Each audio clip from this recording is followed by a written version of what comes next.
화제가 된 사건 사고 소식 짚어보는 아침의 이슈 시간입니다. 네, 정혁진 변호사, 조기현 변호사와 함께합니다. 안녕하세요.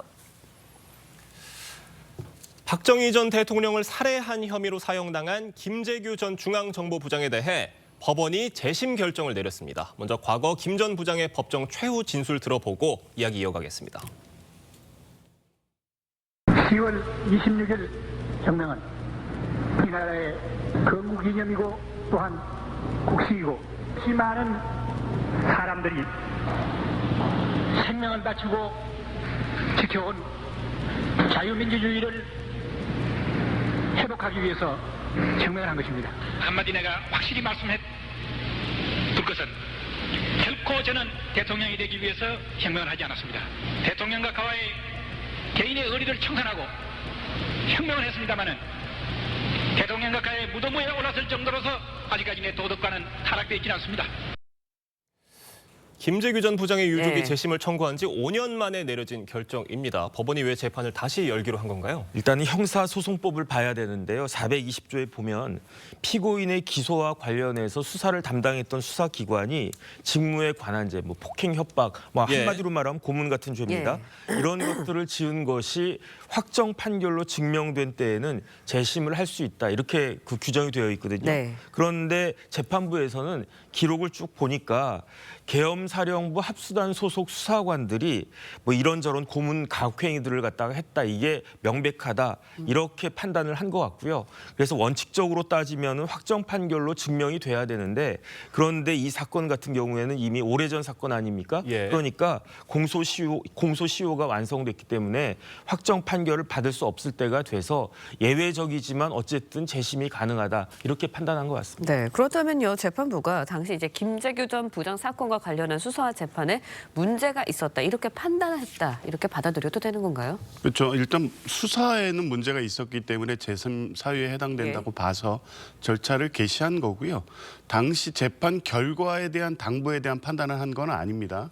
일단 형사소송법상의 재심 사유가 되는지 여부에 관련해서 수사 절차에서 고문, 가혹행위 등이 있었기 때문에 형사소송법에 의해서 재심 사유에 해당하고 그래서 재심 절차가 개시된 거고 이제 재심 절차에서 재판부는 당시 적용됐던 내란 목적 살인 혐의에 이게 적정했는지에 대한 판단을 이제 본격적으로 심리하고 검토할 것으로 보입니다. 법원이 김재규 전 부장의 내란 목적 살인 혐의를 다시 판단을 하게 된 건데 재판부가 어떤 부분을 중점적으로 보고 판단을 할 것으로 보세요? 일단은 김재규 씨가 박정희 전 대통령 등을 시해한 사실은 명백한 거예요. 그러니까 이건 누가 봐도 이건 살인죄 아니겠습니까? 그런데 김재규에게 가해진 혐의는 단순한 살인죄가 아니고 내란 목적 살인죄예요. 살인죄는 사형무기 5년 이상의 징역 이렇게 처해진다 규정되어 있는데 내란 목적 살인은 그냥 사형 아니면 무기징역이거든요. 그럼 어떤 경우가 내란 목적 살인죄가 되는가? 대한민국 영토 내에서 국가 권력을 배제하거나 국헌을 문란하게 할 목적으로 살인을 한 경우 이게 내란 목적 살인이란 말이죠. 그러니까 어쨌든 김재규 관련해가지고는 이와 같은 목적이 정말로 있었느냐 아니면 다른 뜻이 있었느냐 이런 부분들에 대한 그 판단이 다시 이루어지지 않을까 싶습니다. 네, 이렇게 말씀해 주셨는데 그럼 재심을 통해서 11.6 사태와 관련해서 김재규 전 부장에 대한 역사와 또 평가 달라질 수도 있다고 보시나요? 일단 그 계기가 될 수 있을 거는 같습니다. 당시 재판에서도 김재규 당시 중앙정보부장은 본인이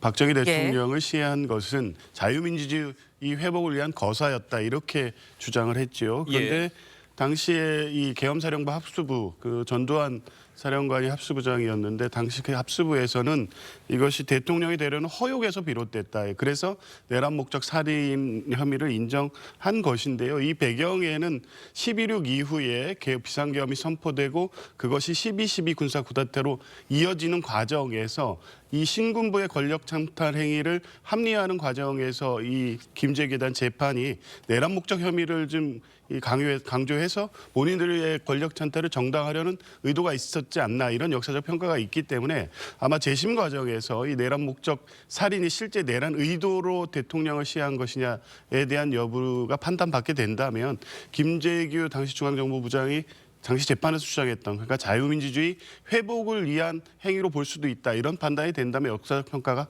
다시 이루어질 수도 있겠죠. 네, 다음 이야기도 해보겠습니다. 앞서 전해드린 대로 탈북어민 강제 북송 사건으로 재판에 넘겨진 문재인 정부 고위급 인사들이 징역형의 선고 유예를 받았습니다. 그러니까 재판부가 죄는 인정하면서도 선고는 하지 않은 거예요. 어떻게 받아들여야 되겠습니까? 그러니까 선고 유예가 뭐냐면요. 예.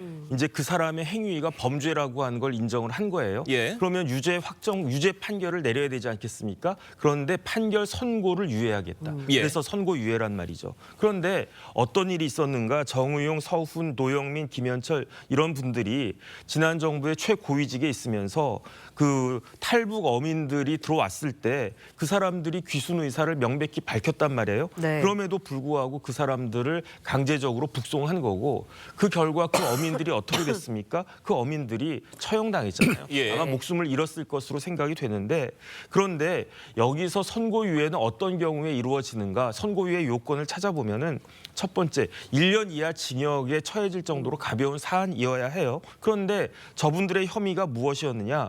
국가정보원법상의 직권남용죄에다가 또 어떤 사람은 허위공문서 작성, 동행사죄까지 있었단 말이에요. 그래서 검찰이 구형을 얼마를 했냐면요. 징역 3년에서 5년까지 그 구형을 했는데 이게 과연 1년 이하의 징역을 선고할 만큼 그러한 가벼운 일인가? 사람이 죽었잖아요. 그러니 거기에다가 두 번째 요건은 더 중요한데 이렇게 1년 이하의 징역에 해당하는 사건에다가 뉘우치는 정상이 뚜렷해야 된다고 그랬단 말이에요. 예. 그런데 그 뭐 노영민, 서훈, 뭐 정용, 그 김현철 이런 장관들이 뉘우치는 게 일이라도 있었습니까? 저분들이 그 피해자들한테 북송돼가지고 목숨을 잃었다라고 생각되는 그 피해자들한테 사과 한마디 한 적이 있었습니까?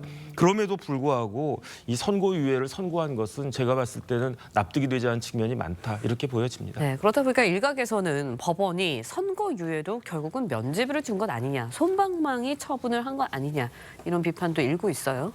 뭐 어제 재판부의 이 판결문에 나와 있는데요. 이게 유죄로 볼 만한 어떤 현행 법령 위반의 혐의는 있지만 실제 이 분단된 남북 체제에서 이런 부분을 어떻게 처벌해야 될지 법적으로 다뤄야 될지에 대한 명백한 기준이 없기 때문에 그러한 상황에서 처벌을 하는 것은 부당하다는 것이고 이 사건 자체가 이 북송 어민 사건이지만 실제 이 16명의 동료 어부를 살해한 북한 그러면서 북한을 이탈했다가 납북됐는데 예. 결국 이들을 송환하는 절차에서 핵심은 이 귀순 의사가 있었느냐 이 진정성이 문제가 됐기 때문에 이 부분에 대해서 당시 정부가 판단한 사건을 새 정부가 들어서면서 윤석열 대통령이 직접 재조사를 지시하면서 이 사건이 여기까지 온 것이기 때문에 재판부는 아마 이런 상황을 종합적으로 판단한 것 같습니다. 네, 정혁진 변호사, 조기현 변호사와 이야기 나눴습니다. 두 분 말씀 여기까지 듣겠습니다. 감사합니다. 고맙습니다.